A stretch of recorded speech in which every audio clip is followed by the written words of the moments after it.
नमस्कार साथियों। उम्मीद है साथियों आप सब अच्छे होंगे।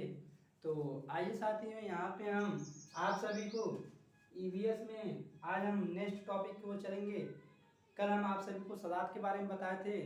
सदार्थ कैसा प्राणी, इसके बारे में आप सभी को हम अध्ययन कराए थे। तो आइए आज हम बाघ के बारे में अध्ययन करेंगे। तो यहाँ पे देखिए साथियों लिखा गया है, पहला पॉइंट यहाँ पे लिखा गया है, बाघ अंधेरे में हमसे 6 गुना बेहतर देख सकता है। यानी हम इंसानों से बाघ अंधेरे में 6 गुना बेहतर देख सकता है। इसको याद करने का एक अच्छा ट्रिक है बाघ के लिए, क्योंकि साथियों देखिए बाघ के कितने पैर होते हैं, 4 पैर होते हैं। जब बाघ के 4 पैर होते हैं तो वो 2 गुना, यानी 4 का जब हम 2 गुना करेंगे यानी 4। और यहाँ पे देखिए बाघ के कितने पैर होते हैं, 4 होते हैं। इसमें हम 2 जोड़ देंगे यानी 6। यानी हमसे कितने गुना देख सकता है, 6 गुना देख सकता है। कौन? बाघ। यहाँ पे देखिए यह पॉइंट बनता है साथियों, बाघ अंधेरे में हमसे 6 गुना बेहतर देख सकता है। तो आइए साथियों यहाँ पे देखिए दूसरा पॉइंट लिखा गया है, बाघ की मूछे हवा में हुए कंपन को भाप लेता है। बाघ की मूछे हवा में हुए कंपन को भाप लेता है, जिससे उसे शिकारी की सही स्थिति का पता चल जाता है। यानी बाघ की जो मूछें होती है, शिकारी यदि कहीं भी रहता है, शिकारी यदि कहीं पर भी रहता है, बाघ की मूछें हवा के कंपन के माध्यम से क्या करती, पता कर देती है। उसके साथ साथ यहाँ पे देखिए साथ में लिखा जाता है, और इसे इसे वो अंधेरे में रास्ता ढूंढ देता है। यानी अंधेरे में भी शिकारी छिपा रहेगा तो बाघ की जो मूछें रहेगी कंपन के माध्यम से वह शिकारी का पता कर देता है और आसानी से उसके बाघ पकड़ देता है। तो आइए साथियों नेक्स्ट पॉइंट की ओर चलते हैं।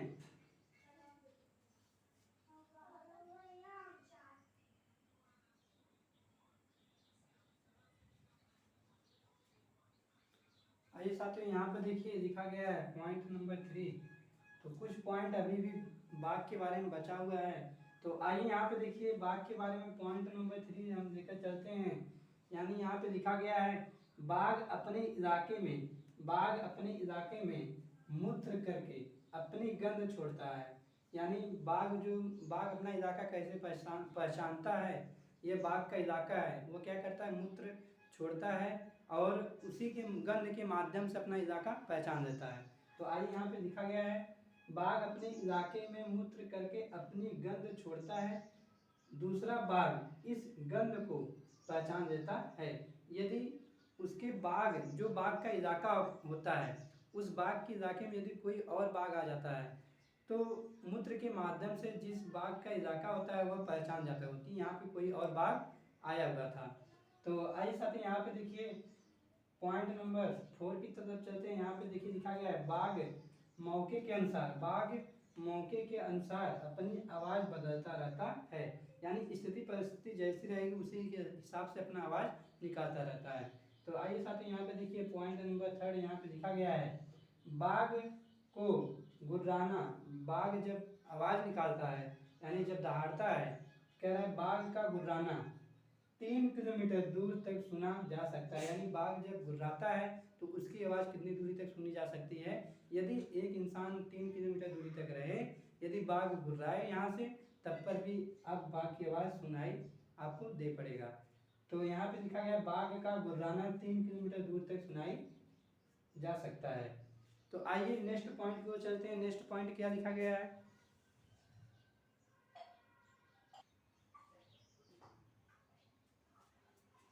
ऐसे साथियों बाघ के बारे में कुछ पॉइंट और लिखा गया है। यहाँ पे 2 पॉइंट और देखिए बाघ के बारे में लिखा गया है। बहुत अच्छा पॉइंट है ये जो आपका टॉपिक मैं बाघ के बारे में बता रहा हूँ साथियों। यह हर एक बार जितनी बार आपका सीटेट का पेपर होता है, बाघ से आपका क्वेश्चन हमेशा बनता है। तो आइए यहाँ पे लिखा गया है, बाघ के दोनों कान बाहर की आवाज़ इकट्ठा करने के लिए अलग अलग दिशाओं में बहुत ज़्यादा घूम भी जाते हैं। यानी कहने का मतलब यह है, बाघ के जो दोनों कान होते हैं बाहर की आवाज़ों को इकट्ठा करने के लिए, यानी बाघ के जो दो कान होते हैं बाहर की आवाज़ों को इकट्ठा करने के लिए बहुत ज़्यादा घूम जाते हैं। तो यहाँ पे देखिए दूसरा पॉइंट लिखा गया है, बाघ हवा से पत्तों के हिलने और शिकार की झाड़ियों में हिलने से हुई आवाज के अंतर को तुरंत भाप लेता है। यानी यदि बाघ को कुछ भी पता करना हो तो कैसे पता करता है? बाघ यदि हवा हो, हवा से भी पता कर सकता है, पत्तों के हिलने से भी, और शिकार की झाड़ियों में हिलने से। यानी शिकार जो शिकार करने आते हैं, बाघ को मारने आते हैं, वो क्या करते हैं, जिस झाड़ियों में छिपे रहते हैं उनकी आवाज़ों से भी वो क्या करते हैं, बाघ आसानी से पता कर लेता है। आइए साथियों नेक्स्ट टॉपिक को चलते हैं। यहाँ पे देखिए हाथी, आप हम पढ़ने जा रहे हैं हाथी। ये भी बहुत इंपॉर्टेंट है साथियों, हाथी के बारे में भी आपसे पूछा जाता है। तो आपके एनसीईआरटी बुक में एक नंदू नाम का चैप्टर है जिसमें हाथी के बारे में चर्चा किया गया है। तो आइए अध्ययन करते हैं।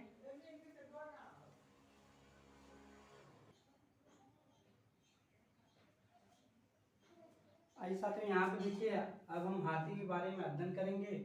मैं आपको पहले बता चुका हूँ, क्योंकि हाथी आपका एनसीईआरटी पैटर्न में नंदू नाम का हाथी होता है, उस एनसीईआरटी पैटर्न में इसके बारे में दिया गया है। तो आइए यहाँ पे देखिए, कह रहा है पहला पॉइंट, हाथी को पानी और कीचड़ में खेलना बहुत पसंद है। हाथी को पानी और कीचड़ में खेलना बहुत पसंद है। क्यों पसंद है? क्योंकि उसको बहुत गर्मी लगती है। जब पानी और कीचड़ में खेलता है उसको बहुत ठंडक महसूस होता है। तो यहाँ पे लिखा भी गया है, इससे उनके शरीर को ठंडक मिलती है। यानी इससे उसके शरीर को क्या मिलती है? ठंडक मिलती है। तो यहाँ पे देखिए कुछ पॉइंट यहाँ पे लिखा गया है। पॉइंट नंबर 2 लिखा गया, हाथी के कान पंखे जैसे होते हैं। यानी हाथी के कान पंखे जैसे होते हैं। और क्यों होते हैं? यहाँ पे देखिए लिखा गया है, गर्मी लगने पर हाथी अपने कान को हिला कर हवा करता है। यानी गर्मी जब लगता है तो हाथी क्या करता है, अपने कान को क्या करता है, हिलाता है। हिलाने से उसको हवा लगता है, जिससे उसको क्या होता है, ठंडक महसूस होता है। आइए तीसरा पॉइंट यहाँ पे देखिए, 3 महीने का हाथी, यानी 3 महीने का हाथी होता है, कितने वजन का होता है? यानी 200 किलोग्राम। 200 किलोग्राम, ये बहुत इंपॉर्टेंट पॉइंट है साथी, यहाँ से भी क्वेश्चन बनता है। कह रहा है 3 महीने का हाथी, क्वेश्चन क्या है, 3 महीने का हाथी का वजन कितना होता है? तो ऑप्शन में दिया रहेगा 400, 500, 600, 200। तो आपको 200 किलोग्राम वजन पर टिक करना पड़ेगा। यानी कह रहा है 3 महीने का हाथी 200 किलोग्राम वजन का होता है। यहाँ तक उम्मीद है साथियों आपको ये समझ में आया होगा। तो आइए साथियों इसके बारे में और हम अध्ययन करते हैं।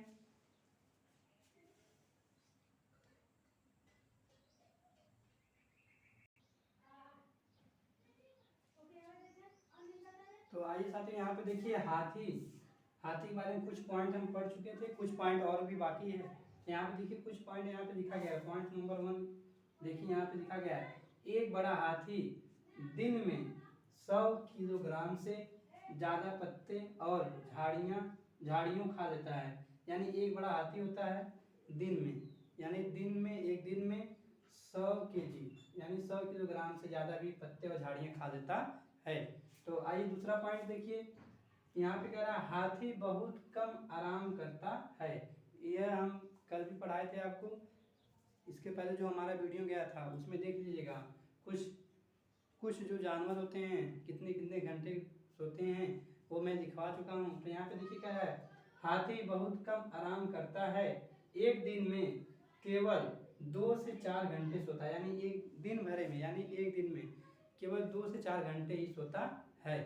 और उसके बाद देखिए यहाँ पे लिखा गया है, हाथी परेशानी आने पर एक दूसरे की मदद भी करते हैं। यानी परेशानी जब आती है तो क्या करते हैं, एक दूसरे की मदद भी करते हैं। उसके साथ साथ यहाँ पे लिखा गया है, लास्ट पॉइंट यहाँ पे लिखा गया है, हाथियों के झुंड में, यानी हाथियों के झुंड में केवल हथनियाँ और बच्चे ही रहते हैं। यानी हाथियों के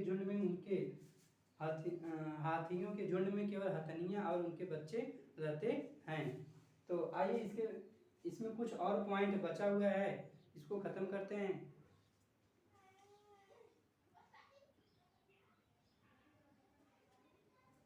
तो आइए साथ ही यहाँ पे देखिए 2 पॉइंट हाथी के बारे में और लिखा गया है, और यह दोनों पॉइंट जो है बहुत वेरी वेरी इंपॉर्टेंट है साथी, इसको डाल दीजिएगा VIMP, वेरी वेरी इंपॉर्टेंट है साथियों, दोनों पॉइंट बहुत इंपॉर्टेंट है।